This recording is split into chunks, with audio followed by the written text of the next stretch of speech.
I've interviewed hundreds and hundreds of people that have healed themselves from all kinds of health conditions. And one of the most important elements that I see over and over again is when the person said, I just got to this point in my life where I made up my mind.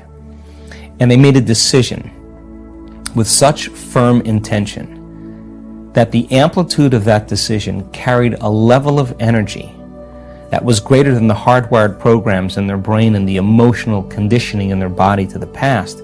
And their body responded to their mind in that instant. And the stronger the emotion or the stronger the intensity of that energy, the stronger they felt that energy, they came out of the resting state, the more they paid attention to the choice they were making. Right. So like the decision might be, I'm not going to let my ex-wife bother me anymore. I'm going to no longer get angry. Yeah, we had a woman on the stage in our event just recently, 78-year-old woman, very serious car accident, in a wheelchair, couldn't walk, couldn't speak. Made up her mind, like, this is it. I am here to change. It wasn't like 50% in, I hope this works. She was like, I made up my mind. And the decision became a moment in time that she never forgot. She will say to you, I know the moment I made up my mind. I know the moment I decided to change. That, think about it, that is the moment she moved her brain and body from the past present reality into a future present reality. What do I mean by that? People wake up in the morning and they don't feel anything, and all of a sudden their brain is a record of the past. They start thinking about all their problems, and those problems are memories of certain people and objects and things at certain times and places. So the moment they start remembering their problems, they're thinking in the past. Well, every one of those problems has an emotion associated with it. So they start feeling unhappy, they start feeling discouraged, they start feeling victimized. Now their body's in the past. And if how you think and how you feel creates your state of being, that person's starting their day with their entire state of being in the past. So if they're living in the familiar past and they're in the known, they're going to create the predictable future. So they're going to run through a series of routine behaviors in their day, and they're going to want to know the feeling of every experience in their life. Well, if you can predict the feeling of every experience in your life, that's more of the known. So now, the person who's now living in that future known reality, how are they going to change? Well, the moment you make a decision and you come out of your resting state and you begin to say, I don't care what's going on in my life, environment. I don't care what people think, environment. I don't care how I feel, body. I don't care how long it takes, time. I'm going to do this. And the hair on the back of your neck stands up. That's a new electrochemical signal to the body. This is the body saying, he's serious this time. It's like jumping on a horse and wrapping your legs around and giving it a kick. The body's like, ooh, we're going to ride now. It's no longer, oh, geez, I think I'm going to change tomorrow. Right. This is a strong signal, and that becomes a long-term memory. That moment defines the person.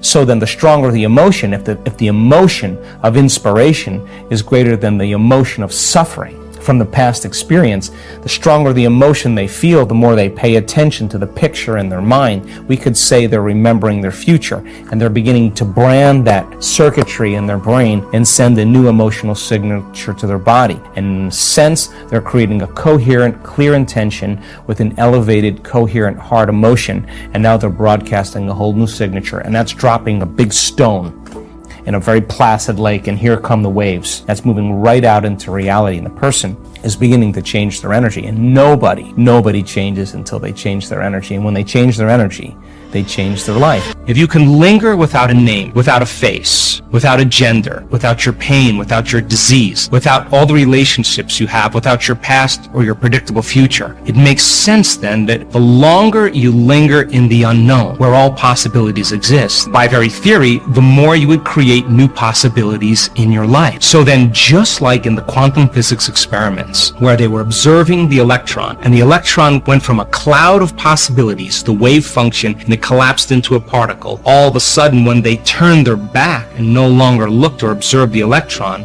It turned into possibility. It's possible then that when you disconnect from everything known in your life and you're no longer observing your life from the same level of mind, that your life can turn into possibilities, just like the electron turns into possibilities. Now, getting to the present moment is the work. The moment you start noticing that your attention is going to memories of the past that are connected to certain emotions in your meditation, that's the habit of how you've been thinking up until this point. And you have to break that habit, which means that you have to return your attention back into the present moment and unfold as an awareness back into possibility. And every time you do that, that's a victory. When you start to notice that you want to get up and quit, and you settle it back down into the present moment and you unfold back into possibilities, that means then you're telling your body that it's no longer the mind, and you're executing a will that's greater than the program. And if you keep doing that over and over again, the body will begin to surrender into the present moment, just like training an animal. Once it finally can surrender into the present moment, if where you place your attention is where you place your energy, and all of your attention and energy is in the present moment, you have a lot of energy to do amazing things. So then all those possibilities that exist in the quantum field exist as electromagnetic possibilities. They exist as frequencies that you have to begin to connect to. So then,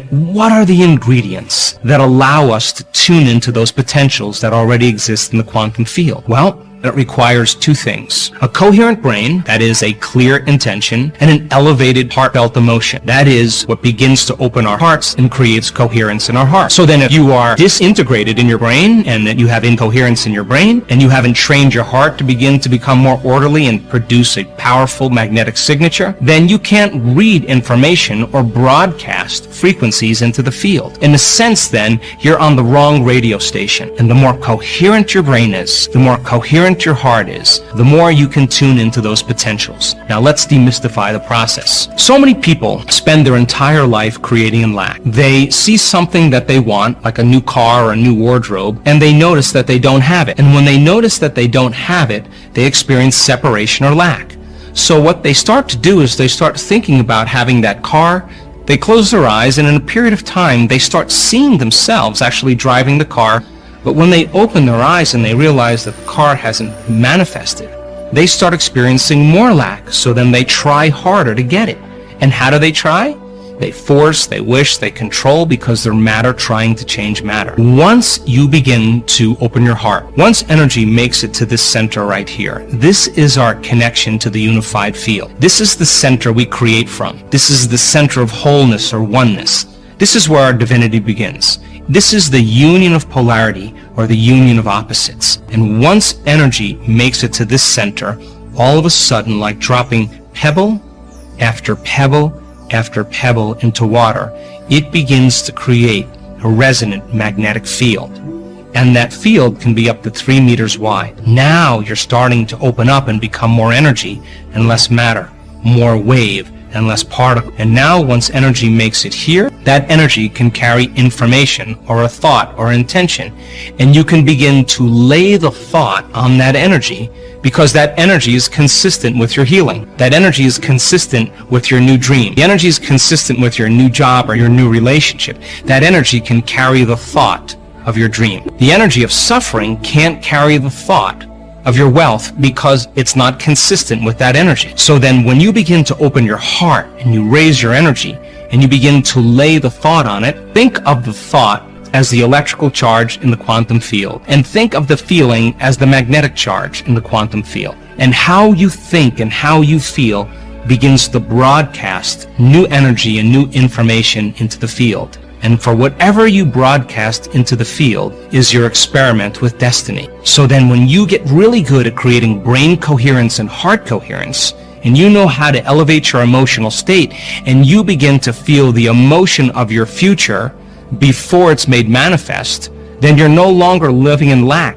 You feel like your dream has already happened. So then when there's a vibrational match between your energy and a potential that already exists in the quantum field, now you no longer have to go anywhere to get your dreams. Now you are connected to that field of information that's connected to everything material. And when there's a vibrational match between your energy and that potential, now all of a sudden you'll begin to collapse time and space, and you'll begin to draw the experience to you. And now you no longer have to go anywhere to get it. You are the vortex to your creation. So think of it like this. The thought sends the signal out, and the feeling draws the event back to you. So if you're intending on having a future, and you're waiting for the experience to happen so you can feel the emotions of your wealth or of your freedom, of your new relationship, then you're sending the thought out, but you're not drawing the experience back to you. So here's a great example. The HeartMath Institute did a novel study where they took a group of people that were expert prayers, and they set 3 vials of DNA in front of them. And they said to them, now listen, with all of your intent, we want you to see in your mind the DNA winding or unwinding, and just keep visualizing it winding and unwinding. That's the concept of the mind. They did it over and over again, and they checked to see if the DNA was changed in any way. And at the end of the experiment, the DNA was never changed. Intention did nothing to affect the DNA. So then they said to them, okay, now open your heart, create heart coherence, and just generate that signal out into the field, and let's see if that energy begins to affect the DNA. At the end of the experiment, they checked the DNA, and there was no change in the DNA. But when they said to those people, now we want you to see the DNA unwinding, and we want you to open your heart and give thanks that it's actually unwound before it occurred. The moment they combined that clear intention with an elevated emotion, more than 20% of the DNA unwound at a remote location.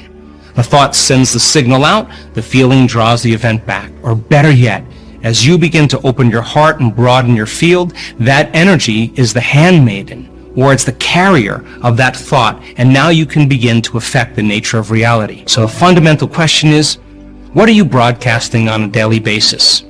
If you finish your meditation and you combine a clear intention with an elevated emotion, and your heart is open, and you feel connected to the energy of your future, it's your job to maintain that modified state of mind and body your entire day.